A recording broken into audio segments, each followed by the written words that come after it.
We're in the Groeningemuseum in Bruges in Flanders, and we're standing in front of a large painting by Jan van Eyck. This is The Virgin and Child with the Canon van der Paele. In addition, we see on the right St. George and on the left St. Donation.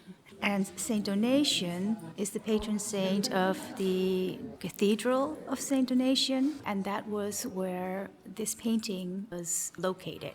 This was a memorial that van der Paele set up, accompanied by a large donation, so that masses could be said for his soul. And the key to this is the original frame. This inscription is painted in such a way that it looks as if it is in a different material than wood, brass-like. So it has shadows around it that actually make this look as if it's three-dimensional. And this inscription gives this information that painting is part of several provisions that van der Paele made to his memory and for his afterlife. So the inscription along the bottom tells us about the commission, and the coats of arms relate to van der Paele's family, and the inscriptions on the sides tell us on the left about St. Donation, on the right about St. George, and along the top we have a lovely passage that Van Eyck actually uses in other paintings about the Virgin Mary. And I think it's so interesting that we often in the modern world think about paintings, but van der Paele donated other liturgical items for use by priests, for masses to be said.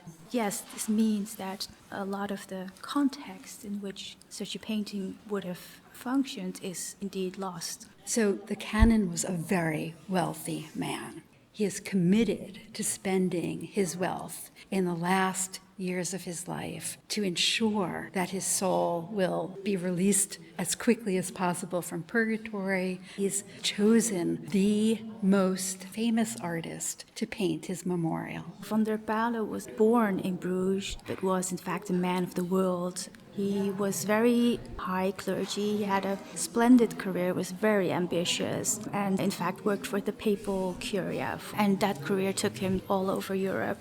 And Jan van Eyck had a very similar itinerant career, also in the highest places as a court painter for Philip the Good. And we see van der Paele on his knees in a position that suggests his humility in what can only be described as the court of heaven. And he's got his glasses in his hand, he's got a prayer book open, he's wearing his official church garments, and Van Eyck painted every wrinkle, every vein, almost like a map of this man's face. He's very close to them, so he's very privileged. He's touching the Virgin's robe. So this is part of van der Paele's wish, but also his importance. And he's being introduced to Mary and Christ by St. George. He's so close to them, and yet his eyes seem very unfocused. So there's also this play with seeing or seeing something in one's mind's eye. And in fact, we know that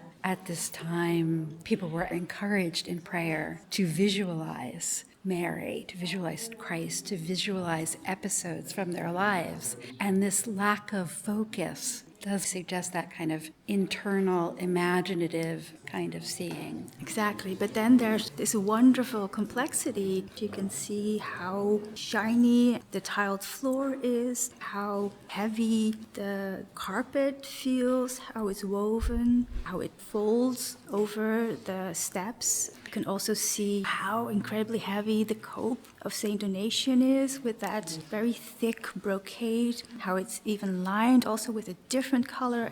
The wonderful glass in the back, the stone sculptures, the capitals, all of these materials, all of these colors, all of these motifs together, they make for an incredibly rich environment. And it appears as though we're in the rounded space of the apse of a church, basically where the altar would be. On the throne we see Cain slaying Abel.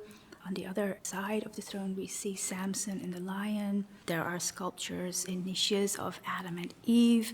Adam and Eve who eat the apple in the Garden of Eden, the fall of man, and then the violence that ensues with Cain and Abel, but also the victory over death. Exactly. George also being a victorious saint, but of course mostly through Christ. In a way, the Virgin herself functions as an altar, you could say. Notably, Christ sits on a white cloth. Yes, exactly. The same kind of white cloth that would cover an altar. We do have the idea of the body of Christ and the miraculous transformation of the bread into the body of Christ during the miracle of the Eucharist. And Van Eyck, although he was credited with inventing oil paint, didn't actually do that.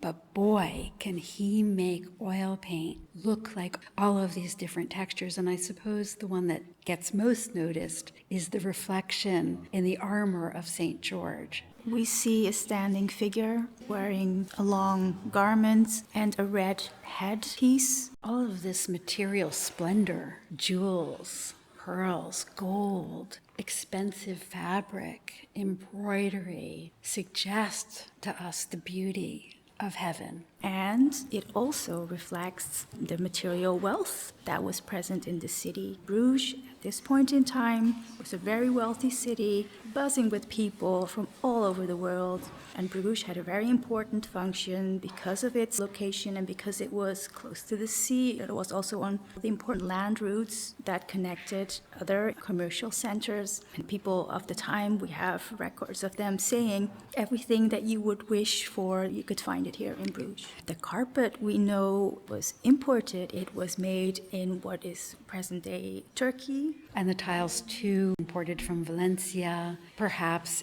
indicating an origin in Islamic tile work. And so it does speak to this idea of Bruges as this commercial center, one that not only imported goods, but also produced luxury goods. This painting in itself being a very prominent luxury good.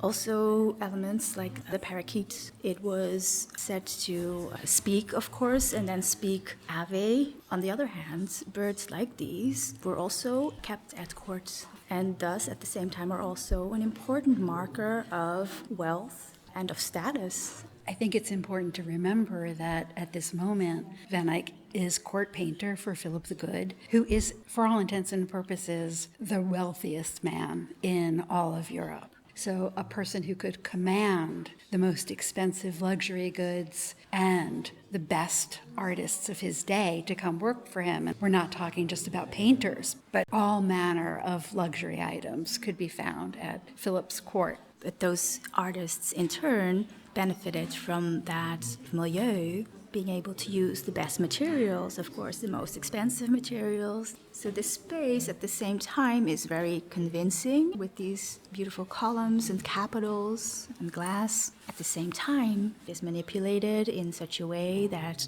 this group is very closely knit, very close to one another. Van der Paele is humbly kneeling here. The saints are standing. The Virgin is seated on a raised throne, but if the Virgin were to stand up, she would go literally through the Balkan, right? She would be huge, I think, if she would actually stand up. And that's one of the things that we see often in Netherlandish art. We see not a perfectly rational, linear perspective created illusion of space, but one that is intensified and that is working to communicate the meaning of the painting above all. This is part of why they still are so fascinating to us as well, because the enormous craftsmanship that was developed in the Low Countries in the art of painting makes us still amazed to realize, if we just look a little bit closer or a little bit longer, that even though it looks as if everything here is as real as it